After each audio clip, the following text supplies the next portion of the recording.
Megha rebooting.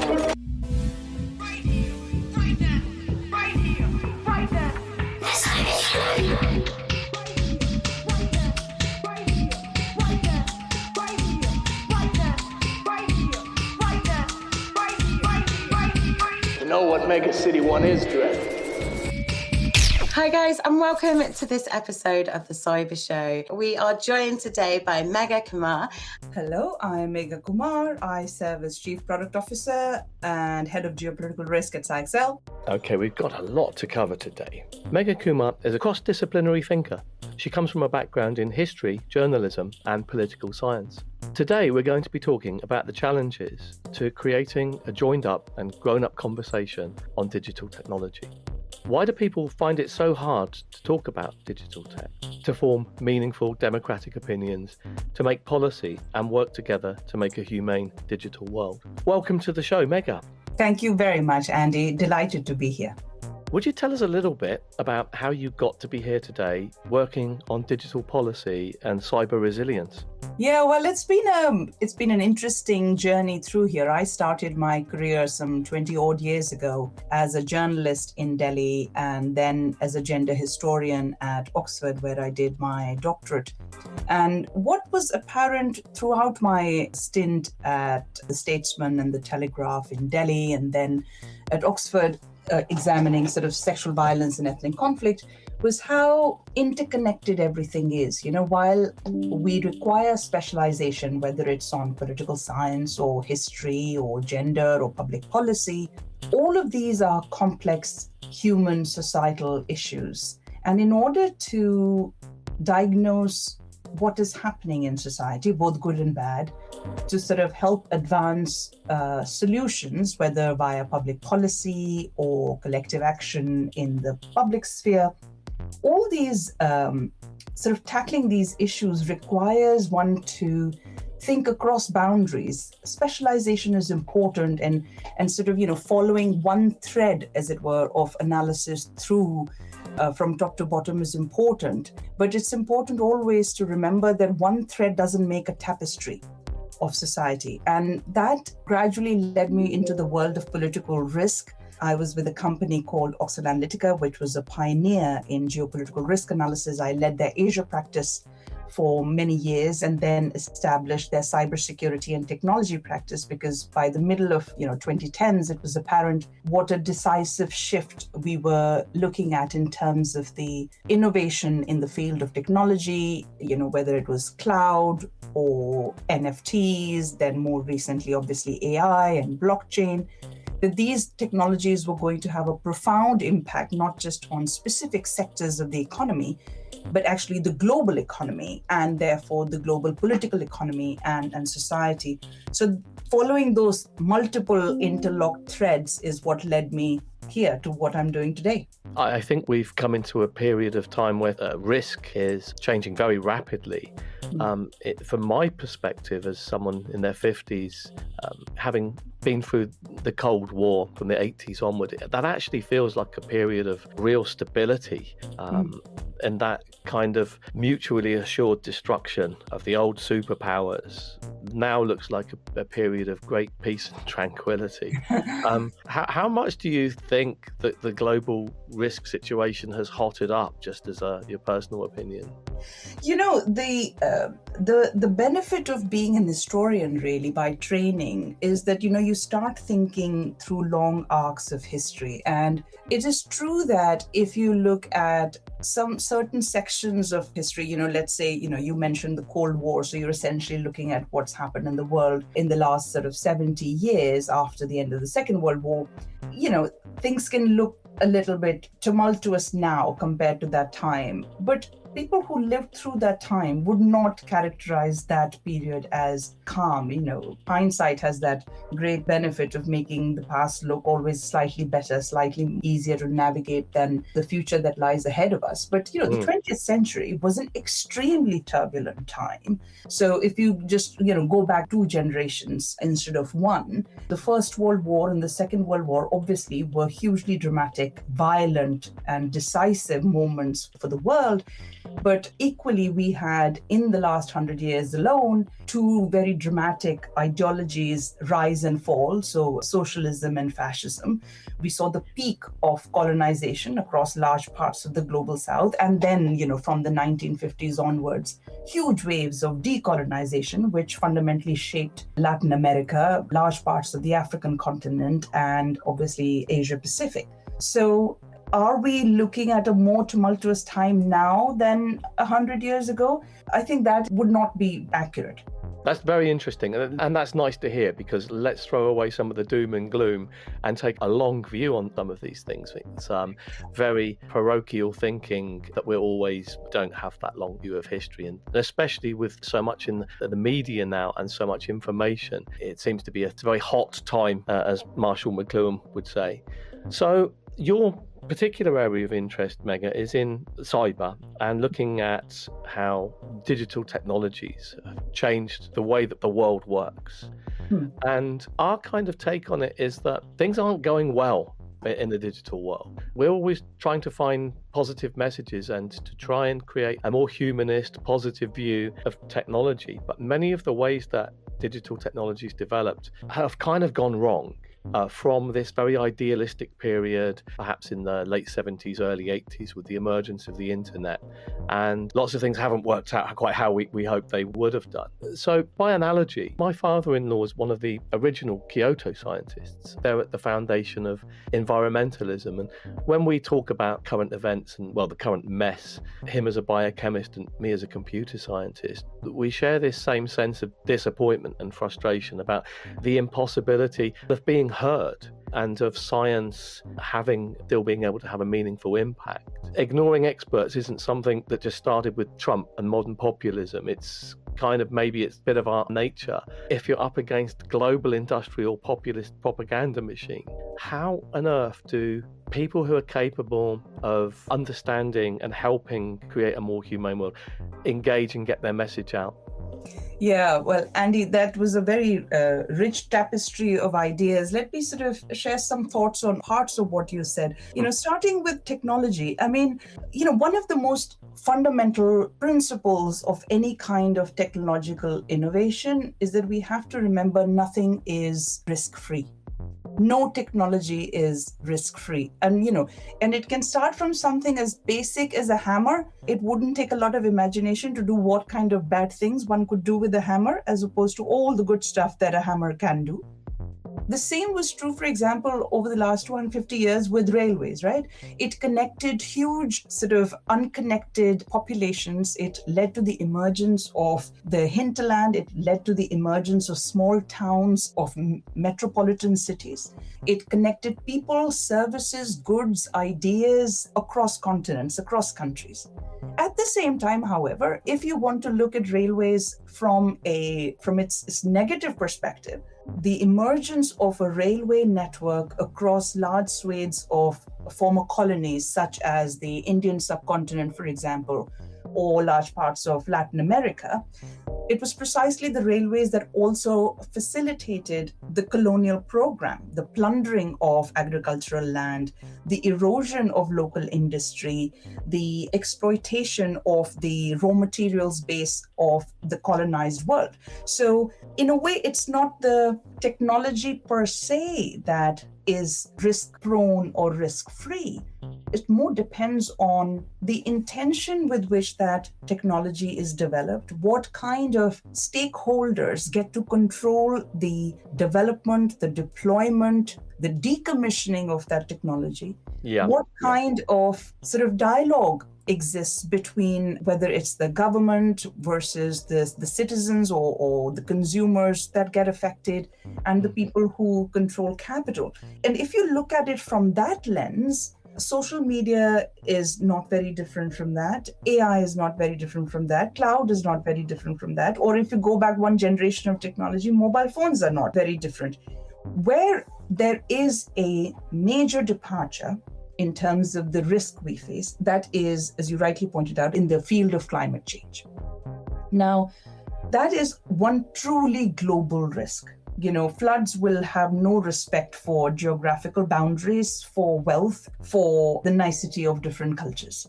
Where we are failing as a society is to have that global conversation, because the only way you can solve a problem like climate change is by having a global conversation. And unfortunately, the geopolitics of the world and its various economic frameworks are running in the opposite direction. And I think that is a truly major risk. It's also an unprecedented risk. We've been talking about climate change as a society for a good 100 years. This is not new. We have been talking about environmental degradation, chemical-related pollution for many, many years. But at a global level, this has obviously become a conversation since Kyoto. We have had successive summits since then to talk about it, but what we get is platitudes, because the fundamental will to change, and all of us will need to change to more or less extent, that will is simply not there, because we're all short-termist. As a society, as humans, we are short-termist. We tend to underestimate long-term risks. We overestimate near-term risks. And policymakers, if you're operating in a democratic society, the average term of a government is 4 to 6 years, depending on what the specific parliamentary term of a country looks like. So, nobody has the incentive to think beyond 6 years or 4 years. And that is precisely the wrong place to start when it comes to something like climate. And the related point about this is that climate mitigation is a global conversation. It's not happening. Climate adaptation is a risk that is already here. Over the last few years, we've seen extreme weather events everywhere, from flooding to droughts to hurricanes, on and on the list goes. Adapting to the changes in our biosphere is not an option anymore. We just have to do it. We have to build our infrastructure, keeping that in mind. We have to build our services and goods supply chain, keeping that in mind. We have to think about how we build our homes and key infrastructure like hospitals and schools, keeping that in mind. That is just the reality of the world we have created over the last 200 years. It is. It's a very stark reality. And I think, we start to bring psychology and we bring sociology and things like that into it. And from a psychology point of view, there's a huge amount of denial. There's, people, the things that are so terrifying that nobody really wants to face them or contemplate them. You mentioned will. And I'm interested in this relationship between will and motivation. I'd like to push back a little bit on this idea that we're short-term thinkers. I don't think as human nature we are short-term thinkers, from the fact that we invest so much love and thought in our children and grandchildren and things. So I think as human beings, we are long-term thinkers. We're capable of thinking about history going back thousands of years, and we're capable of imagining different futures possibly going forward hundreds or thousands of years. But when it comes to the structures that run society, the capital and the motivations, you're absolutely right. Everything is structured on a kind of next quarter horizon. And that is something that somehow we absolutely need to change. That I really, really agree with that. Yes. And you mentioned complexity as well. I know this is something that's close to your heart, dealing with unpacking how people relate to complexity, not by retreating from it or simplifying things, but how do we embrace an ever more complex and difficult world? And another thing that seems to be pushing in the opposite direction is now with AI, there's an enormous dumbing down going on, in which understanding and contemplation and deep discussion is just not fashionable anymore. Everyone wants a quick answer. They want it right now, and they want something else to make their decisions for them. Do you recognize that? Well, to a degree, but not wholly. AI is many things, and it has become fashionable to sort of see AI as the ultimate sort of source of boom in the world and doom, so as if the truth will not lie somewhere in between. It always does, so I think the hype cycle on the negative side and the positive cycle will soon settle. One of the things that I think as a society we are not paying sufficient attention to is the huge impact AI is going to have on the social contract. By which I mean that over the last 200 years, in most parts of the world, there has been an understanding, an acknowledgement, or an expectation, if you will, that we will all get a good education and we'll have good health. And with that, we can create some kind of job security, and that'll sort of enable every generation to be slightly wealthier, slightly healthier than the previous one, and on this cycle will go. AI, because of its ability to threaten the knowledge-based economy that we've built over the last 50 years, means that not just the working class, the old-fashioned working class in a sort of Marxist way of thinking about class, that got threatened by automation and industrialization over the last 200 years. That's happened everywhere in the world. Some countries deindustrialized after automation, some countries decentralized prematurely, even before their manufacturing base had developed. Now you have a whole advent of a technology that is very cheap or free, can scale very simply, can be used very easily, and its power in terms of its capabilities is just rising exponentially. Even if we reach a plateau in terms of technological advancement in the next 4 or 5 years, it is still hugely spectacular in terms of the capabilities of the various AI models, which in turn means that the knowledge economy of doctors and lawyers and cybersecurity professionals and policymakers and writers and the lot, we all face a new kind of uncertainty, because if there is a shrinkage of jobs in manufacturing because of automation, there is a shrinkage of services employment because of new AI tools, and let's say the next iteration will be embodied AI, so actually smart robots who can actually sort of solve problems in a way that industrial robots can't, then the only recourse left in the current economic model is going back to agriculture. And that has been a very shrinking share of the global employment base for years. And it makes sense, because automation in agriculture has allowed us to feed a planet of nearly 8 billion people. So where does that then lead the social contract upon which our political societies are formed? Very good question. I'm going to frame it in a challenging and interesting way, I hope. Is one of the great risks that we face that our technologies can be too successful, that we become victims of success? And just to put that into a bit of a context, there is this collapse problem to do with resilience, to do with sustainability, in which a society, it's not merely that the social contract maintains expectations, it maintains the ability of technology to continue and to develop. So we educate people ostensibly so that they can have employment, so they can go and work in the various sectors of industry producing things. But the side effect of education is that we're able to maintain a noosphere, a knowledge ecology, which sustains the technology that's carrying us along. And there's a point past which, when we lay back on our laurels and say, great, everything's automated, we can just be lazy and dependent now. Suddenly we realize 2 or 3 or 4 generations of people who know how things work, who can repair things, who can truly innovate, because there's no evidence there's no evidence at all of genuine innovation, of genuine understanding. It's certainly something that Roger Penrose, I think, nailed really well. That and once we're trapped into a cycle, we kind of get into a bubble where our horizons disappear, and if something goes wrong at that point, we're done.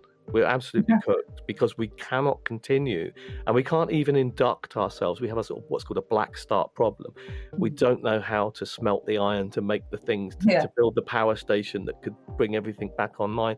This seems like a huge existential risk, like more than sort of superb general AI, or it seems that like our technology could be too successful, and unless we're able to sort of moderate that success, the success will be the end of us.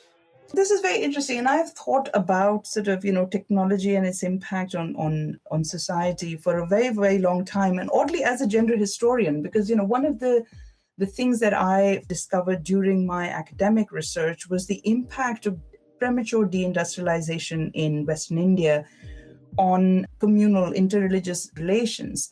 And the point that you raised about could our technology become so successful that we actually become victims of it, that has always been the case.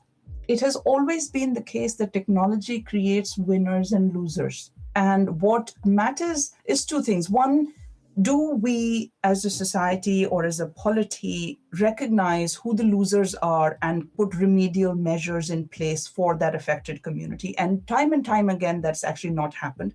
So all the labor force of the world that would have previously been absorbed by manufacturing has actually now become lower end services workers in most parts of the world. So that victim class of technology has not been catered to in a way that they deserve to be. It's happened in some countries better than others. So China, for example, has done a better job than hugely populated countries like India. But on the whole, it's been problematic. And that is one of the reasons why, for example, Trump's appeal to the former Rust Belt in America worked, right? Because those industrial workers could not find a new home for themselves and their social identity, a sense of purpose, a pathway to upward social mobility. What do you replace it with? The reason why we are all worried about this latest wave of technology, its impact, is because the middle class, the white-collar worker, the knowledge worker is going to be deeply affected. We could be the victims of that technology because this is, even in its current early stages of development, AI shows tremendous planning, social engagement skills that up until now we thought were the sole reserve of the cortical canopy of humans. It turns out actually you can code a whole lot of human activity in an AI neural net. So then the question becomes, are we prepared as a society to think about this new, huge swathe of victims that could potentially be created from this technology? Yes, that is absolutely a serious risk. I think the existential problems that arise from AI, such as, creation of a new pathogen that could leak out of the most secure biolab in the world and we all perish because of it, that's perhaps a low probability but high impact risk. That's the end times scenario. We mustn't take it lightly. We'll stay with that one for a moment, Megan. I think that's a topic that I was going to come to later, and it's very, very interesting. Is the containment, knowledge risk, knowledge hazards. Knowledge hazards, I'm sure you've heard of Port and Down.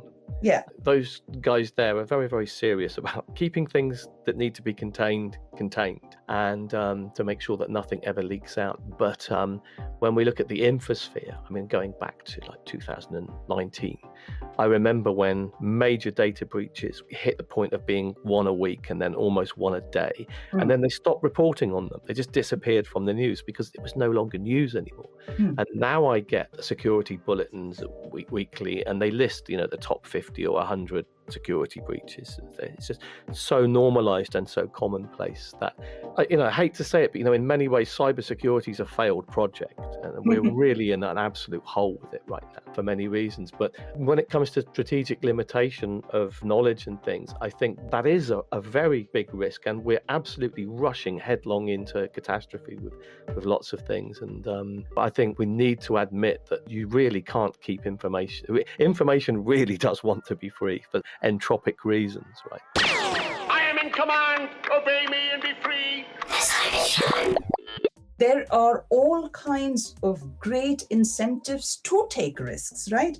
If you look at something like drug discovery, inherently there is a incentive to explore around the edges of biochemistry to see if we could potentially unlock new medical treatment, whether it's for viral diseases or Alzheimer's, cancer.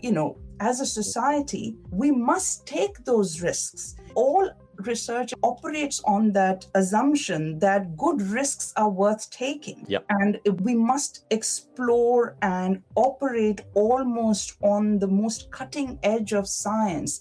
Where we are not being as responsible as we ought to be is to sort of understand what we know about the risks. What is it that we could do to mitigate those risks, avoid those risks, and what are risks to tolerate? And with regard to AI specifically, what I find really troubling is that the incentive is primarily commercial, roll out the most recent model and then figure out how to get it right. And that seems to me a completely lopsided way of doing it. And in most current industrial practices, it would be horrifying. Imagine if a pharma company decided, let's actually build a new pill, let's give it to 1 million children. And if they die, then we will roll it back. I haven't even finished testing it on animals, let alone people.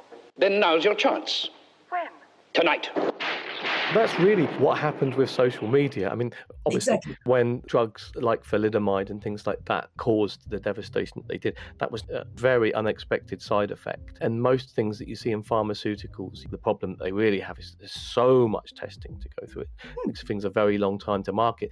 But in a way, I think Silicon Valley became a cult that turned the entire world into a playground with no ethical oversight, in which we've just tried things and put them out there. And when we do that, because of the connectivity of the network, they're just instantly everywhere at once. One of the ways I'd like to just reframe this a little bit, something you said earlier reminded me of Ursula Franklin's concept of prescriptive versus holistic technologies. And in a holistic technology, that everybody is the stakeholder. We're all stakeholders in technology. Whereas through capital and specialization, we've got an ever smaller and smaller and smaller pool of people who potentially benefit enormously financially. And maybe the benefit side of the risk might accrue evenly over the whole world. We'd hope, we'd hope that technology brought us nice things that made life better. But what has in fact happened is that there are many things that people don't want from technology, but they get. So, we do lots of surveys. We talk to lots of people, kids, all ages, occupational classes, teachers, doctors, bricklayers, students, and then we get this common thing that we notice. So people do not like surveillance capitalism. They do not like being spied on and tracked. They don't want that. They don't like that. And they hate it about technology. They don't like being lied to and manipulated. They hate that. They do not like that about technology, and they don't want to put up with it. And increasingly, identity and the insecurity of societies, whether you trace that back to immigration or employment or whatever, but having to prove their identity for bloody everything, to buy a Mars bar at the shop, just like papers, please. People don't like that. They don't want that. So what we see is many, they seem like low risk things, but they are constantly encroaching on quality of life. So although we may take big risks when we get big positive things, but they are not distributed evenly. And the net effect of all of these small negatives is driving us crazy. I want you to get mad. You've got to say, I'm a human being. My life has value. I'm as mad as hell, and I'm not going to take this anymore. We've got mental illness, we've got depression, we've got loneliness. How do we factor in this holistic stakeholder view of the risks and benefits of technology, not just for the big winners like Elon Musk? Yeah, with regard to the tech ecosystem, the problem is perhaps even more acute than previous iterations of technology, because it's literally about 70 or 80 companies across the world that control the entire AI-related ecosystem. And that is a frighteningly small number for a technology that is so impactful in terms of its scale, breadth, and depth. The UK's Competition and Markets Authority had done a report last year. It was written in the typical sober government style, but anybody who was paying attention to the words on that page would have been truly horrified with the kind of ultra tech capitalism that we are marching into. I don't like the sound of that. Neither do I. All I'm offering is the truth, nothing more. Where we are failing is governments have to take the appropriate responsibility for regulating this tech in all the ways that matter, not regulation in the narrow sense, but controlling and regulating the overall ecosystem in its entirety. And in that, successive governments are failing us. The US, obviously the most technologically powerful country, has the largest tech companies on the planet, both in social media, cloud, and now AI. That's literally a wild west when it comes to regulation. Whereas the EU, in its effort to preserve and protect the rights of its citizens, has made tremendous efforts on data privacy, Digital Markets Act, Digital Services Act, now most recently the AI Act. None of these acts have an opposite number in the United States, even though it is the most powerful, the most well-resourced financially, and it's also the largest digital market. I don't want to get dragged into the long grass on America because it's just tragic and it's just so sad. But I'd love to hear what your opinion is on India. How is regulation working out there? Well, again, you can look at it as half glass full or half glass empty. Global South countries, and India included, are caught between that a rock and a hard place where they have very serious growth and prosperity needs, whether it's on key things like health, education, food security. These are not nice to haves. These are fundamental things that the society depends on. And in turn, that means investment in not just fancy technologies, but it requires investment in infrastructure, which will be powered by fossil fuel. It requires investment in, fundamental sectors of ammonia, cement, steel, plastics. That is what makes common infrastructure. And no country, whether it's India or Brazil or South Africa, Indonesia, to say nothing of the slightly more poorer ones, can shy away from that harsh reality. With regard to technological and digital regulation, India is making a lot of effort. There is a law on data privacy. There are regulations emerging on AI. But again, the balance between appeasing the business community and the authoritarian leanings of the current Indian government and the rights of the citizens are sort of almost in conflict with each other. And, as I mentioned to you, Andy, I was in Delhi last week, and coincidentally, the AI summit hosted by the Indian government was taking place in the city at the same time. And the who's who of the tech world were in attendance, from what was promising about the summit was the willingness and desire of emerging economies such as India to take a central role in the conversation about AI. It is right that countries such as India should be at the front and center, or at the table, at the top table, not just because of the power of the economy in terms of GDP, but also in terms of the population, in terms of its expertise in the tech sector and the presence of the Indian diaspora everywhere in the tech world. I mean, Sundar Pichai is an Indian immigrant to the United States. What was disappointing, however, about the AI summit was the extent to which senior tech leaders got away with platitudes about AI safety. This is what happened at Bletchley Park, isn't it? Exactly. I mean, I'm glad to hear it went maybe gone a bit better in India, but Bletchley Park, I think, is widely considered to have been a sham summit. Certainly from the British point of view, one in which Keir Starmer was able to sell off bits of British government to big American companies. But I think the conversation is getting more joined up. We're getting a bigger picture, partly because we've had a little bit of time to think about some of these issues. In terms of developing more long-term thinking, approaching the coordination problem. And you said earlier that, at this critical time when we need more coordination, we need common vocabulary, common ways of talking about problems that we face, that everybody's going in opposite directions. That actually we're in a period of fragmentation. And worse than just not being able to talk, we're actually entering into arms races against each other globally. Yeah.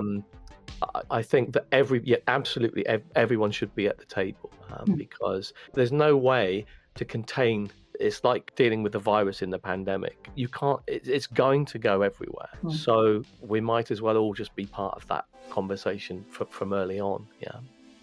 Yeah, and you see, the viral example is actually particularly pertinent here because COVID was not a long time ago, right? We all have very near memories of what that period was like for us. And regardless of how the virus spread, and, I'm just going to park those theories and conspiracy theories to one side because that doesn't matter. What is more interesting is what happened later, right? We as this world realized that this is a fast-spreading airborne virus, and our current immunology in terms of our scientific understanding needed to really step up quickly. We needed a new vaccine. We needed to understand the pathology of this virus and come up with a way of limiting mortality, saving lives. And despite all the political dramas, if you will, all around the world, our inability to talk to each other respectfully, and despite all the wars, despite all the political tensions, we were able to a great degree to come together to tackle this existential risk. there's loads of good lessons and lots of good things to think about from the pandemic. I've always said that. And also, with many traumas, people don't go back and revisit them. And that's why they stay traumas. We don't go and look back and say, hold on a minute, actually, that worked out quite well. And actually, we learned this or that, okay, don't let some private company be responsible for all the PPE or and so on. But But so I how think do we it's the immediacy. It's the immediacy of the risk that, Andy, that makes the difference. That, if we don't have a virus or sort of appropriate medical protocols in place, our family members will die, and our neighbors will die, and our colleagues will die, and people that are in our community will die, right? There is no more immediate visceral risk that we face, right? And necessity is the mother of invention. But people worry. In this case, kind of, immediate destruction of the self and what we see as our own private domain, right? Where the climate change issue or AI related issues is more analogous to the boiling frog thing that, because it's slow and it's uneven and slightly hidden, it's so complex that we can afford to. We'll deal with it tomorrow. We'll deal with it tomorrow, or we'll leave it to better minds. And, maybe some good will come out of this. And, some good will come out of this. There is absolutely no doubt that technological evolution is going to deliver tremendous gains. The question is at what cost? The question is to what community? What is the proportion of the winners and the losers? And then our ability to make sure that people who get negatively affected are still nurtured and can live their best lives. As Ursula Franklin would say, they're part of their stakeholders in a holistic advance of technology. Let's talk about focus and distraction for a moment, because I think this is one of the keys to coordination and getting people to think more long term about risk and benefits. And it does seem that technology, tech, they've got to get out of this habit. I now always say digital tech because it's become fashionable to just say tech. And that is so misleading. You mentioned concrete and ammonia and basic, the thousands of years of technology that aren't the things that we invented in the last 20 years. It has this property of being very parochial. It's almost a closed, incestuous little world of its own. And that everything's a game changer, right? It's full of hyperbole. A minor change in the user interface of an iPhone, that's a paradigm shift. Enthusiasm is nice, but now I find that the tone's a little so parochial, it's a bit childish, to be honest. And, we need to snap out of this into a more grown-up way of situating technology in history with respect to human values and so that we're thinking, in taking responsibility for things that happen 50, 60 years down the road, rather than just cashing out and pulling a con job like so many oligarch tegros sort of want to do. That culture of tech has to change. It has to come back into the public sphere somehow as something that we're all engaged and involved in. Have you any ideas about how we might all take more public ownership? Obviously, European digital sovereignty is an opportunity, but do you have any ideas how we might get there? Yeah, I think all of us have to own our power, actually. And I think and this starts at the individual level, but also it can sort of metastasize into bigger communities, whether it's of people who live in close proximity to each other, or as organizations or colleagues or societies and polities. Because what are digital technologies based on, right? If you look at the last 3 years of AI, right? Just if you look at that very, very narrow lens, what is AI made up of? Put the hardware to one side. It's based on the data that you and I have put on the internet, right? We have assumed for some reason that the technology that is being sold back to us, whether via social media or latest ChatGPT version, is somehow developed by this group of technologists in Silicon Valley with no relation to us. But actually, if there was a proper data tax where a company such as Anthropic or OpenAI, whatever, had to compensate the people whose data has been instrumental in the emergence of that technology, then the situation will very quickly change. Absolutely, that you're aware of what's being sold back to you. I suddenly Exactly. had a thought of Fight Club and the Paper Street Soap Company with Tyler Durden Exactly. selling people's own fat back to them as soap. Yeah. Exactly. I am Jack's complete lack of surprise. If there was, and some serious technologists like Jérôme Lanier have made a very clear case on this. If we are going to be affected by such technologies to such a great extent, we need to reclaim back our power. And that power has to do with the data that we generate, which is then repackaged, modulated, and then packaged back into some new tool and sold back to us. Or it's got to do with the security guardrails that we must insist exist on those technologies, especially with regard to misuse of AI and children's data or creation of graphic imagery. We are allowing that kind of techno-capitalism to become more empowered and control our future. And I think it's just, if we can rally around some of these fundamental issues, we have to break out of that. And the other thing is also about the level at which we as consumers of technology evaluate the benefits. The famous Cambridge economist Hajun Chang made a brilliant argument in one of his books that the washing machine and contraception has had, in terms of technologies, these two things have had a greater impact, positive impact on the world than anything that has come out of the digital tech world in the last 50 years. Yeah, definitely.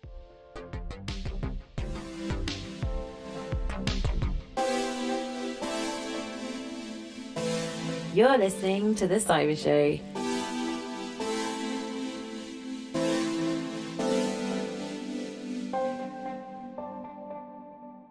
And there is a part of me that agrees with that. It's hard to literally sort of come up with some specific KPIs of measuring the washing machine to ChatGPT and contraception to, nuclear technology or whatever. Well, both of those examples are very hidden, aren't they? They're hidden within the household and the domain of women.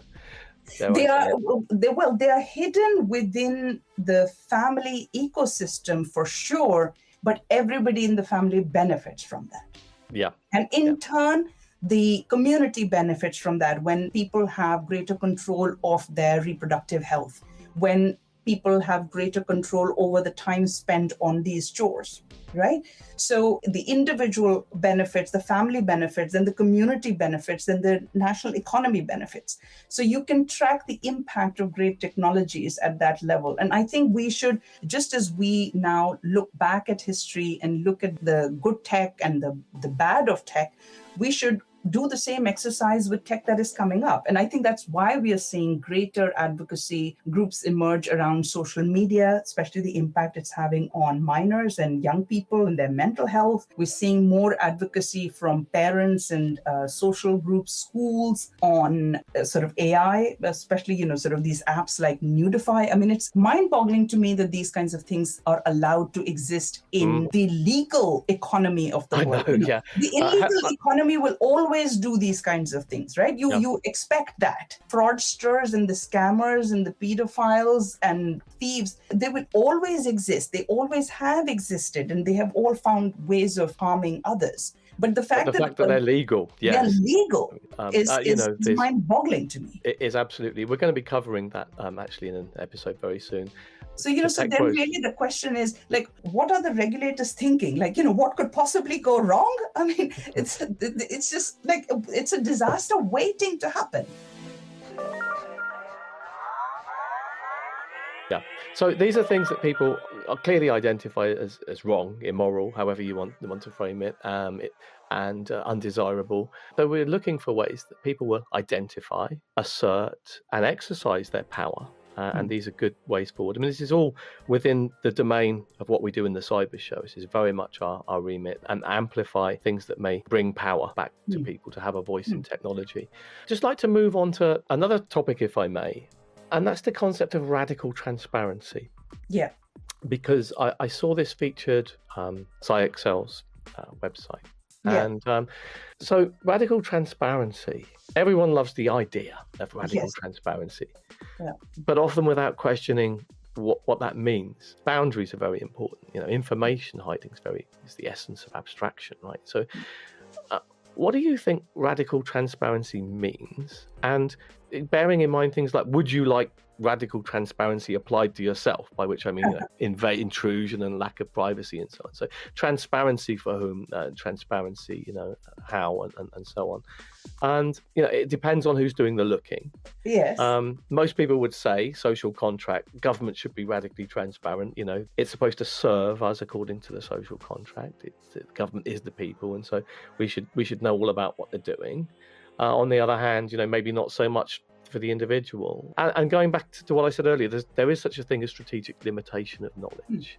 Some things you need to keep your mouth shut about. And this is something that I share with, you mentioned Jaron Lanier. This is something that we really share. I get asked often to participate in things to do with, worst case scenario, unconventional warfare and so on. And there came a point, as Lanier said, where he didn't want to participate in those conversations anymore because he just felt it's giving people bad ideas. And how do we decide what everybody should know about and what might be best kept a secret? And this is a big question, and technology is making it a more difficult question, isn't it? Yeah, no, I think it's a brilliant question, and I'm not going to pretend that I have figured this puzzle out, because both parts of that corporate value that you refer, radical and transparency, they're hugely loaded terms. What does radical mean as opposed to moderate or weak? So what does radical in this context means is a very complicated, deep debate. And then the other part, transparency, about what, to whom, to what extent. So I think the way that Waitman's, which owns Excel, understands is in terms of being as transparent, as open in terms of information sharing as possible with regard to the company's performance, the company's clients, the way we do work, and also sort of internal processes about people having visibility into what others are doing regardless of hierarchies. So for example, one of the ways that radical transparency manifests itself in day-to-day functions at Waitman's is that almost everybody's calendar is open and can be viewed by others across the company. What needs to remain private for whatever reason can be made private.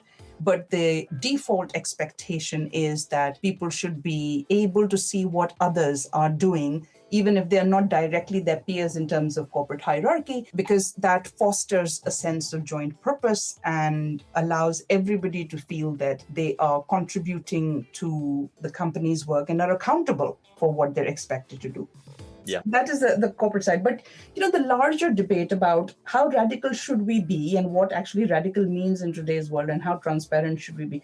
I sort of sympathize with, and I would sort of echo the position you took or the one that Lanier mentioned, that there is a difference between being transparent and stupid. There is a difference between being open and unwise.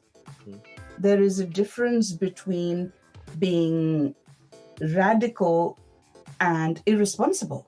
There's no blanket answer to what transparency should mean. So, let me take this, as a thought experiment. If I think about my own life, so I have two small young children, 6 and 8, there is a limit to which I can be transparent to them. Right? Because I would not want to share information that they can't currently process or understand, or is age inappropriate or context inappropriate. And there are all kinds of things that I can be very transparent to young people about. Equally, there are all kinds of transparency principles that I can apply when dealing with one client, let's say on some sensitive cyber issue or digital strategy issue. But it would be irresponsible of me to then transparently share that information with another client. You see? So I think the context is always going to be important when we decide how radical we can and should be, how transparent we can and should be. Transparency and privacy, transparency and security, these are not mutually exclusive things. No, not at all. And you say decide, and I think choice is absolutely paramount here. Yes, and how that choice is made, again, is context dependent. Certain choices we make as individuals or as members of a family or a community. Certain choices are sort of laid out for us in an organizational context where we decide as an organization, what we choose to be open or not open about. And that applies to sort of states at the highest level as well. So how those choices come to be, what justifies those choices, and how one choice may need to change in a certain context or evolve with time, all that is context dependent. So just sort of brandishing a label of, we are radically transparent, that actually means nothing. Yeah, that's a good summary how choice might be exercised. We definitely don't want to interpret that as that technology will lay us bare to the world, and we must just accept that. Yeah. Megha, perhaps you'd like to talk about some of your projects that you're working on at the moment, what your interests are, and how work is happening at the moment. Yeah, Andy, thank you. So at the moment, my personal and professional mission really is to advance the conversation about technology and the impact it will have on our economy and our society. And I'm focusing on two key areas in there. So one is AI governance. That is something that I'm working with different companies on to help them be more confident in their AI strategy and avoid the pitfalls, think through some of the longer term challenges. And the second part is thinking about integrated holistic view of digital risk management so that we can simplify the complexity of digital resilience. Because as we've discussed throughout this show, technology is developing at lightning speed and we are using it everywhere all day. Cybersecurity attacks are rapidly evolving and it's hard enough to stay one step ahead of technology. It's even harder to stay one step ahead of all the criminals whose only purpose in life is to harm us. The laws and digital regulations are either in flux or they are still developing or they are in conflict with each other. And geopolitics is becoming this sort of constant barrage of bad news and uncertainty. So any company or small organization trying to be digitally resilient can very easily be overwhelmed by the scale of the challenge, its complexity. So I am trying to simplify that complexity so that we can break down risk management into manageable chunks, so that we can actually take some sober decisions, even if everything around us is in flux. So those are the two ways in which AI strategy, specifically AI governance and integrated digital risk management, are the two key ways in which I hope that over the coming years, I will be able to empower both organizations and individuals to become more vocal stakeholders in this space. That all sounds terribly easy. It's not as if you've got your work cut out for you. It's a great summary of your project there, Megha. Do you have a personal website? I'm working on a new one right now. Watch this space is all I'll say. Okay, great. We'll leave that there. Helen, I think you're probably dying to come back in on Grok and stuff. We were chatting about it the other day, weren't we? We were, yeah. Well, yeah, we were talking about how other applications won't let you access nudity. So if you look on OpenAI or anything like that, Microsoft's versions, they don't let you put nudity in. They don't let you remove clothes. It will just say, I can't do that. So how do we regulate companies that haven't built in those ring fences on a worldwide scale? The technical controls for that already exist, right? So that is why one model won't answer certain questions, won't generate certain kinds of content. Community guidelines already exist. I don't need to reinvent this wheel for Grok or anybody else. And, Musk knows all too well how to do that. I think the decision to allow Grok to do a lot more than other similar tools is embedded in his own view on free speech and highly libertarian idea of how he sees the world and what it should be. The issue is not technical or regulatory. It is about the inability of a senior, successful technologist to push his ideology through his tool. Oh, yeah, we all see that. But when it comes to the court case, this is the conversation that me and Andy were having. Obviously, they've gone in and they've taken a lot of the files. They're going to investigate that, work out what happened. And potentially it is coming from, one leader in the company. But what about the software engineers that coded that? What about the people that were aware that those ring fences weren't put in and carried on going to work and carried on making the product? Yeah, well, this has been a very interesting space, really, because while unionization has fallen across all sectors everywhere in the world, pretty much, what we have seen within large tech companies is this degree of employee activism. We've had that at Google, for example, where Google employees pressured the leadership of the company to not sign certain contracts with the US Department of Defense. We have had similar challenges within Facebook, when it was called Facebook, about the highly addictive nature of Facebook's algorithms. We have had, obviously, workers lobbying for better pay and better conditions at Amazon. So it is not true that employees within tech companies don't complain or don't raise their hands when something goes wrong. What is true, however, that despite those, very often companies don't change their view, right? And why might that be? Well, people are prioritizing their job security over something else. It is not, sometimes people actually do quit their jobs, as senior AI researchers have done, right? So sometimes people are willing to stake their own personal lives because their idea or their objection matters more. But in most of these cases, it's the unwillingness of a lot of technologists to see how what they're contributing to is creating a damaging whole. If you go back about 70, 80 years, a lot of the scientists who worked on nuclear technology, they couldn't see what they were building. Many of the more senior scientists, Oppenheimer, they knew exactly what they were doing. And yet, for them, the cost-benefit analysis led them in one direction as opposed to another. But we will always need humanist technologists, just like we will need technologists who are willing to take good risks. So we need to make sure that the ethics in computing is absolutely fundamental as a pillar, as a foundation of that learning that we then take into our professions. Yes, and I think some structural choices can facilitate that in terms of, making sure that people we recruit come from a diversity of backgrounds and they hold different ideas. They have had slightly different life experiences. So hopefully, when they are ideating about a new tool, new feature or something, actually all kinds of stakeholders that we've been talking about, their voices are reflected at the design stage, at the fundamental design stage. You want everybody's views to be reflected. But what we're seeing more and more within these very tightly knit Silicon Valley circles is that it's the same people, very similar demographic, very similar educational backgrounds, very similar histories, who are building this tech. So how could you possibly have a diversity of thought when the people who are making it are so homogenous?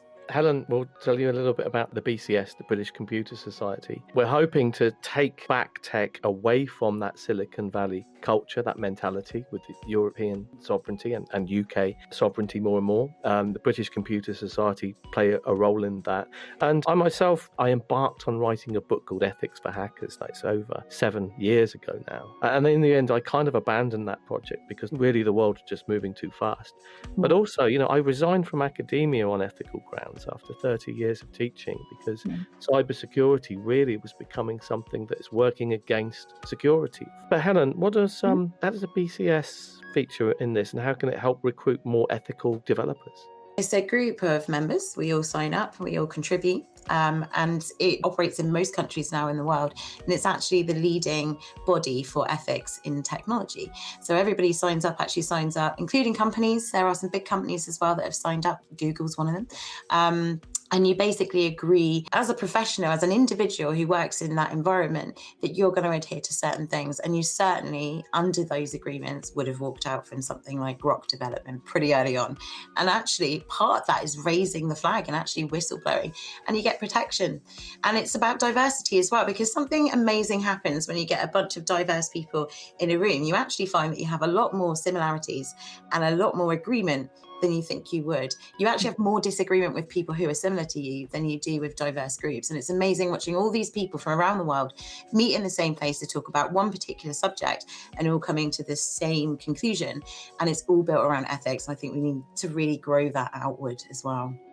Yeah, I think that sounds like a fascinating initiative. I will look more into this. And I think the opposite also needs to happen, which is that people who come from a humanities background, I think, should study technology and STEM subjects a lot more deeply than they do.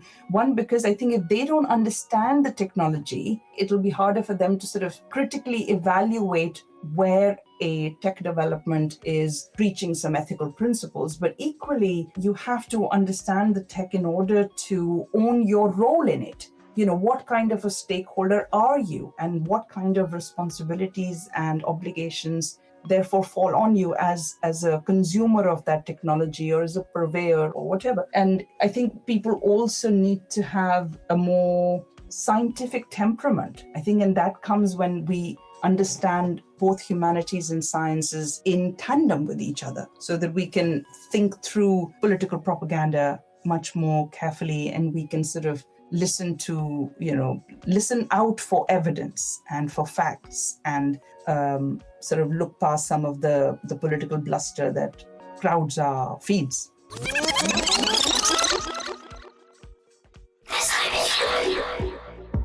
An interesting contribution to that project of bringing power back as participatory technology, not as a consumer, or the word user is often seen as very kind of pejorative, is the importance of the free open software movement, which kind of dissolves that barrier between a user and a purveyor, in which we all become much more involved in the development of technology, and that requires digital technology to be structured in a certain way, in a modular, reusable way. And so that has implications in software engineering of how we build software, because in order to build software together and all have more of a stake in it, rather than it being manufactured in big centralized factories, it requires education, and it requires certain structuring of software engineering. Again, that is not a simple catch-all solution either. We saw that good, bad, and ugly in the world of cryptocurrency. The kind of decentralization of finance sort of made sense to a lot of people. To some extent, yes, it does democratize access. It creates a more shared ecosystem of financial transactions that, the world pretty much runs on. The same is true for open source. I don't see that same negative side.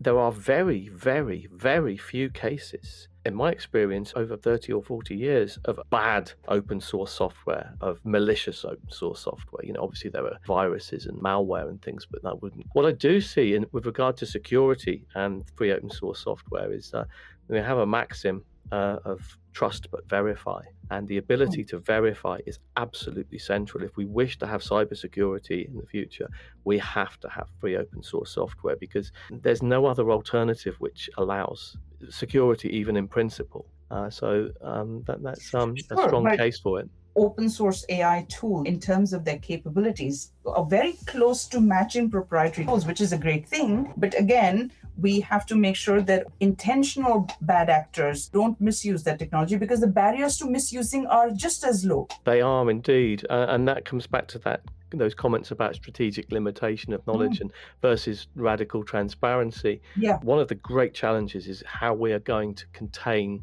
some models and how we're going to police those, because I think it's going to be necessary to have law enforcement and so on involved. Yeah, but I just don't see how we crack the containment problem, even for the last generation of containment problems, whether it was enriched uranium or a deadly pathogen that was stored in the highest security labs in the world. The risk of operating at this cutting edge of technology means that containment almost always is imperfect. Yeah, I'll just sing the praises of those people who probably don't get a lot of light shone on them, who do work on things like, managing nuclear materials, and the guys at Porton Down and things like that. These are people who take what they do very, very seriously. Fortunately, they're very well funded. But what I worry about in a fragmenting world with the way that America's going and things like that now is that, and as things more dangerous, very high risk ventures go into the commercial private domain, that we're going to lose those abilities to contain things and police them.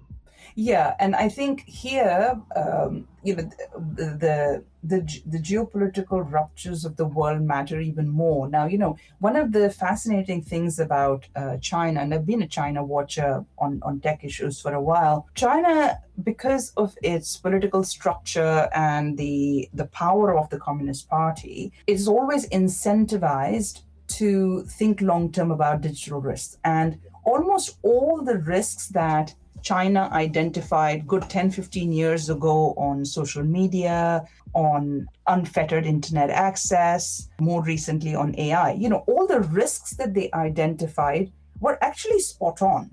But the solutions that they came up with are obviously not palatable to any democratic setting. China has taken a lot more state-controlled view of things than anywhere else in the world. That is not a democratic way of doing things. But there is a lot that a dialogue between the West and China could deliver for all of us, because the risks are shared. How we go about solving them for our own political context is a second question. But in terms of our shared understanding of risks, we absolutely should be talking to each other. Yeah, this is a very, very good point, a very good observation indeed, Megha. And I have noticed that, that obviously China's demonized for its implementations and its authoritarianism, but it's certainly not taking its eye off the ball on risks. And there is this problem. I think it's a problem for all of us. I think it's called the Cassandra syndrome. If you are prescient and you see things coming, you're always on the back foot, and you will always kind of have to take the accusation of being a pessimist. I mean, the current word bandied about now is Luddite, and so on. This is a psychological problem, but it's also a political problem, is that people who are cautious and think more about risk and opportunity tend to be left out of the conversation or demonized. And I think I have always throughout my career believed or tried to be a healthy skeptic. I'm neither over optimistic nor overly pessimistic. I don't want to be an evangelist for one side or the other. It's an old-fashioned Stoic virtue of temperance, of thinking through things slowly in a sober way. I appreciate that that's not the fashion anymore. Actually, it's these time-tested virtues that would serve us rather well right now. I think that you'll not be surprised that this is what I'm recommending, but I think if people read more history, they would be more easily able to take a sober view of the future. Plus ça change, plus la même chose. I would love to continue that conversation another day, Megha. It's been an absolute delight talking to you. We've covered so much ground. One of the projects that I didn't talk about is I want to start my own podcast. Once it's up and running, I'll let you know. It's called Real Feminism. Awesome. And the idea is very simple. Bringing together people from all walks of life, professionals, doctors, artists, writers, blah, blah, blah, who are feminists at work and feminists at home. Yeah, I'm the only female in a house of four men.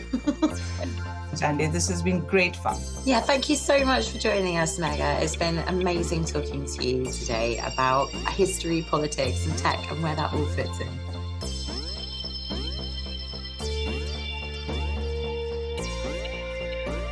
You're listening to The Cyber Show.